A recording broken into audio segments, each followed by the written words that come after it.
Hey, what's going on, everybody? Welcome back to the Thunderstruck Podcast with Tori. I am your host, Tori Ancona. This is episode 21 of me covering all things Los Angeles Chargers related, and safe to say I am very excited with this wild card weekend matchup and Sunday Night Football, both teams being undefeated in prime time this season in 2025. And man, let's get right into it. Leave in the comments, who do you think is going to make a big playoff run? You can make a case for every team, especially the Los Angeles Chargers. But let's get right into the meat and potatoes of this matchup. Chargers versus Patriots. And these two teams have narratives. Boy, do they have them. Let's get right into the Patriots narratives, you know, because I'm a gentleman.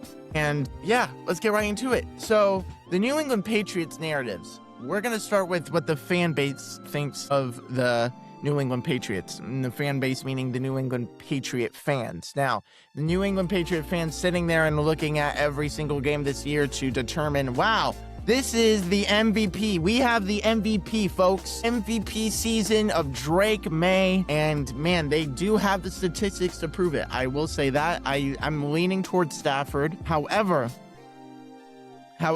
if you were to sit here and say that Drake May should deserve the MVP, you have a case for it. And so that's what the fan base thinks. And the take that makes them really, really, really emotional and sensitive is that they've had an easy schedule. So Pats fans, before you start commenting your feelings, I'm here to, put my hand on your shoulder and to tell you, yes, I do know that you cannot choose your own schedule, right? I know that. I know that you cannot choose your own schedule, okay? All right? So take a deep breath in, take a deep breath out. I totally understand. But you can choose to show on tape what you do against those teams. Ain't that right? Ain't that right? So we're going to talk about, the most dominant team in the NFL that you guys say. We're going to elaborate on it. Week 1. Oh, here we go. Oh, well, it's week 1. It's week 1. But this is the most dominant team in the NFL, right? So let's get right into it. Week 1. You play the Las Vegas Raiders at home. The Raiders, are they a playoff team? No, they're not. They're actually the worst team in the NFL. They're actually the number 1 pick in the draft. Well, you guys beat them, right? Surely you guys beat them. No, you guys lost to the Raiders at home? Huh, interesting. Well, it happens. It happens. Well, it's okay because the Chargers lost to some bad teams this year, the Commanders and the Giants. They're not as bad as the Las Vegas Raiders, but, I'll give you the benefit of the doubt. It was a fluke game. It's week 1, right? Oh, the Steelers came to town a few weeks later, and you guys lost to them. So that's an AFC playoff team that you guys lost to. That's interesting. The Chargers also beat the Steelers. And we were at home against the Steelers, and we destroyed them. And you were at home against the Steelers, and you lost to them. Again, another fluke, right? You guys beat the Panthers. Now, that's a playoff team. If only they had a winning record. But you know what? Good job. You beat the Bills 23-20. Really good game. It's a division game. It can go either way, especially in that last game that you guys played when you guys blew a 21-0 lead. But let's not even talk about that game. You guys beat the Saints. Oh my God, guys. They beat the Saints by 6 points. They also beat they beat the Browns defense, guys. They beat the Browns. Let's not even talk about how horrible that Browns offense is. Let's just only focus on the defense. So they destroyed the Browns defense. Wow. They must be a very good team this year, the Browns, right? Oh, they beat the Atlanta Falcons by 1 point. Is that a playoff team? No, but they beat them by 1. Oh my God, guys. They must be the Super Bowl favorites. They beat the 8-9 Buccaneers. Wow. And dude, they beat the Jets. They beat the Bengals. They beat the Ravens. Is that a playoff team? No, it's not. But wait. Was Lamar playing? Was Lamar playing in that game? Yeah, he was. But he got injured. He got injured in that game. So, yeah, looks like you guys beat the Ravens, though. You guys beat the Ravens. Okay, cool. All right, good. You guys beat the Ravens. Did you guys beat the Dolphins? I hope so, because Tua wasn't even playing. Oh, you did. You destroyed them. Guys, we have our Super Bowl champs right here. Give it up. The New England Patriots. I mean, just look at the teams that they beat. Like, why am I sitting here doing this episode? Like, there's no point. Hey, Patriots fans. So that was sarcasm, but I'll give you the benefit of the doubt, right? This weekend, you get to play the best defense that you've played all season long. Well, the Chargers are not going to do anything because of the offensive line. You might have a point, but you guys have also a bottom 3 defensive line. So perfect matchup for us. And Jamari Salyer is coming back from injury. Finally, a left tackle that's been, somewhat serviceable for Justin Herbert. And, he was absent in that Texans game, which was very apparent. Very apparent. So, very, very curious to see how those narratives holds up. I hope they prove me wrong because, they're the best team in the world, right? The best team. They have the MVP. Look at the teams that they played. They're 14-3. They lost to the Raiders and the Steelers, and they choked a 21-0 lead to the... look at them. Look at them. Look at the Patriots, man. They're back. They're back. And the Chargers narratives. We already know the number one narrative is not even the offensive line.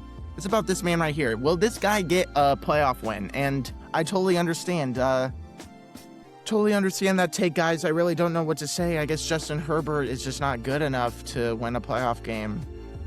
And that brings me to this take right here. Lamar Jackson was the reason why the Ravens lost that Steeler game, the final game of the year, the final regular season game of the year. It was Lamar Jackson's fault. I'll tell you that right now. It was Lamar Jackson's fault. Couldn't get it done. He's overrated. He had a turnover in the game, I think. So, yeah. He's overrated, man. What can I say? Like, he can't get the job done, You notice how stupid that sounds? Like, really dumb. Sounds really dumb for me to say that, right? Yeah, because maybe it's not always up to the... Wait, it's not always up to the... Wait. Hold up. Wait a minute. It's not always up to the quarterback for a team success. What? Wait. If you have a horrible play caller, okay, if you have a horrible offensive line, if your receivers are dropping passes, if you guys are fumbling, if your kicker is missing field goals, maybe it's not always up to the quarterback. Does quarterback make mistakes in the game? Yes. Does that mean the whole cause of the team losing is on the quarterback? No. You guys are learning. My God. We get to find that out on Sunday night with this guy, right? That has been the narrative. He can't get it done in the playoffs. He did have a terrible game against the Texans, right? But the Chargers defense was giving up 3rd and 15s. We were really bad in the red zone defense. We were really bad in the red zone offense. We couldn't run the football, and we couldn't score a touchdown unless it was in the 4th quarter, already down by 2 scores. We can't win football games like that, making those mistakes, right? Will I put some of those throws on Herbert? Absolutely. I'll be the first one to tell you because I watch all of these games. Is he the number one problem on this team? Absolutely not. We need a more consistent play caller in the red zone. We need the kicker to make field goals. I mean, Dicker has been making field goals. Up until that Texan game, it really worried me. It really worried me. But get those misses out of your system because we need you, bro. We need you, right? The defense, I will say from last year, we've had a really consistent defense. This has been a tremendous defense. We've beaten 4 to 5 playoff teams this year because of our defensive performance and Justin Herbert just putting us right in position to just get enough points for this offense and putting the Chargers in position to do so. And that has happened, especially when Amarian Hampton being in the game. Now, Amarian Hampton is questionable with an ankle injury, but he is scheduled to play. The source was Amarian Hampton talking to the media today, this Friday, January 9th, 2026. Happy New Year. And Amarian Hampton is expected to play. Well, I expect him to get a lot of touches. Maybe not. I will say I will expect him to be really utilized in the red zone. And I think Kamani Vidal is likely to get that majority of the load when it comes to the touches in the running game and even the passing game. He's a really good receiving back when he gets the opportunity as well. Jamari Salyer, I mentioned earlier, who has been like the motto. He's been the motto of this year, and him being back in the lineup is really big, along with Tucker Fisk. Now I know all the casuals at home, they're gonna be like, who the hell is Tucker Fisk? Well, he is our 4th string tight end However, we don't bring him in to catch the ball. We bring him in to be a really good dominant run blocker. He is a massive tight end who can run block, along with Matlock, along with, the swing tackle coming in or the swing guard. Trevor Penning seems like he's going to fill that role as well. So having Penning in as an extra lineman and having Tucker Fisk back in as an extra lineman as well, / tight end, is going to get the running game really good. Maybe even a play fake in there to really fool the defense, which, again, when it comes to explosive offenses, we have the talent. And that doesn't happen if we don't utilize this guy right here, Ladd McConkey. Ladd McConkey, who's had a pretty disappointing year compared to his rookie year, but that is irrelevant to this year. I mean, I think everybody's going to look at Quentin Johnston because of, he's had the most touchdowns on the team. But I really think the breakout game really happens with Ladd McConkey in this matchup, along with Oronde Gadsden, who needs to, come back from that Houston game, especially that drop in the red zone. But also the consistency of Keenan Allen and Trey Harris rotating in there will be also really, really, really important to mention in this game. Very, very excited for this matchup. Drake May versus Justin Herbert. And surely, I could see any outcome, truly. But if the Chargers were to win this game, you can kiss that MVP to Drake May goodbye. There's no way you can be a first-round exit and lose that. There's no way you could be a first-round exit and win the MVP. Hate to break it to you. But anyway, what else do I need to say? The Chargers are playing against a banged-up Patriots team, and the Patriots are playing a banged-up Los Angeles Chargers team. But, there's some significant people that are questionable. Amarian Hampton, Elijah Molden, Delshon Phillips are the names that are questionable for this matchup for the Chargers. Meanwhile, you have a lot of offensive linemen, especially their starting defensive tackle, Tanya. Sorry if I'm butchering that name, but he is going to be missing this game because of a foot injury. And will the Chargers take advantage of that? We'll see. I really curious to see more rushing attack, especially utilizing Herbert's legs if he's healthy and ready to go. For the first time in a while, I haven't really seen him a fully participated player in practice up until this week. So very excited to see what he gets to do off of basically a bye week of their own. And very, very happy that they did that. And, this is such a good matchup. What do I expect to happen? I came on this podcast very bold, and there's been times where I've been humbled. And if I'm wrong, I'm wrong. And I will say, for instance, I am wrong. And you can clown me in the comments. It's not going to bug me. It's not going to affect me, right? The Chargers are winning this matchup. Yeah, I might be biased. I may be biased. But, I think we are. I think the Patriots' true colors will show. And there's going to be excuses being made. That, we're injured. You guys are injured. Did you have 31 different offensive line rotations? Did you? Because we did. We found a way to win. And it's going to be even more embarrassing to see, people like Dave Portnoy, Nick Wright, who called this Chargers team not even a playoff team a little less than a month ago. It's going to be very interesting to see Bill Simmons, what he needs to say about this. It's going to be very curious to see all the hate all of a sudden go away into another way to make excuses to still make Herbert look bad after he beats Drake May in primetime in his own house. And I think this is the best matchup for the Chargers. I really do think that this is the best matchup for the Chargers. I said that last year and it bit me in the booty, but I'm very curious to really see this matchup due to, on paper, it's pretty even. We have a better receiver core. They have a better offensive line group. They have a better, they have a better linebacker group. We have a better corner group. Simple as that, it's very, very even. And, so many of these analysts are ranking the Chargers as, a first-round exit in this game, which I understand in a sense. But, man, don't be shocked. If the Chargers win this game, they get to play Denver.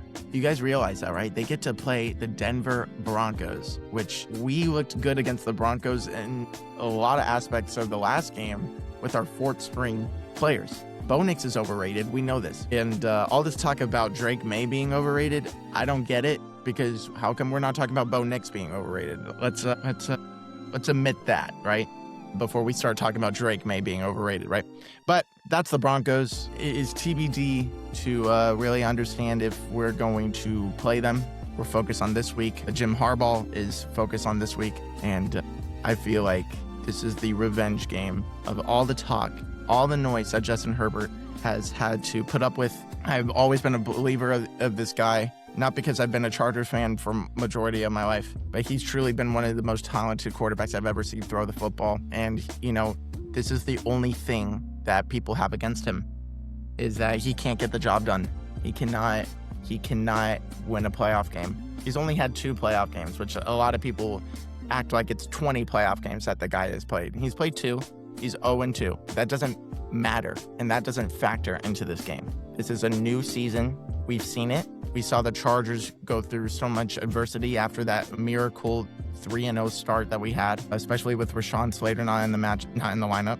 Joe Alt is now out for the year, been out for the year, and everybody written off the Chargers, especially right after the bye, after getting destroyed by Jacksonville, another high caliber AFC playoff team. They were looking at that we played the Eagles, the Chiefs, the Cowboys, the Texans, the Broncos. They looked at that as, that's the indicator that this is the reason why the Chargers are missing the playoffs. And it turns out we win 3 straight games, back to back to back, and we clinch that playoff spot that they said that they wouldn't get. So keep on talking about that the Chargers are just going to get smoked by the Patriots in the first round, and see how well that aged. Just like how this Drake May talk about, you know, he's going to light up this Chargers defense. Let's see how well that will hold up.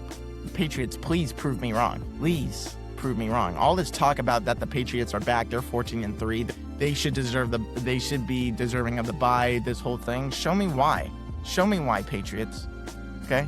Because if you lose this is extra embarrassing. And I already know what the Patriot fans are gonna say. Well, we win the Super Bowls. We win the Super Bowls, and you guys don't, and you don't even have a Super Bowl, and blah blah blah blah blah. It'll be extra embarrassing when the first round exit of your Patriots are back season will be ended by a team with no Super Bowls, and the quarterback with their first playoff win. It'll be very interesting to see. We'll see. And it's going to be a really good game. I'll be back next week with an episode no matter what happens. We could be blown out 81-0, and I'll be here. But I'm just really proud of this team of, you know, after that Commanders loss, I really thought this season was going to go downhill. Herbert, this is the best Herbert season I've seen when it comes to battling adversity, which I know a lot of Herbert haters or Herbert non-believers are very, very annoyed to hear. But I think him overcoming this adversity, there's a reason why he's in the playoffs. And, you know, what better way to show everybody that, you know, they're in the wrong than showing it in this game. Sunday Night Football, prime time in Foxborough, and can't ask for a better Sunday Night Football matchup in the first round. So best of luck to the Patriots. You're going to need it. Best of luck to my best friend CJ, who is treating this game as a bye week because he's a Patriots fan, and he told me straight up, oh, this is a bye week for us. So very excited to see if that holds up. And yeah, good luck to my Bolts. I'm very excited. I love them. I love this team no matter what happens. And Bolt up. You guys have a good one. Have a great wild card weekend. Peace.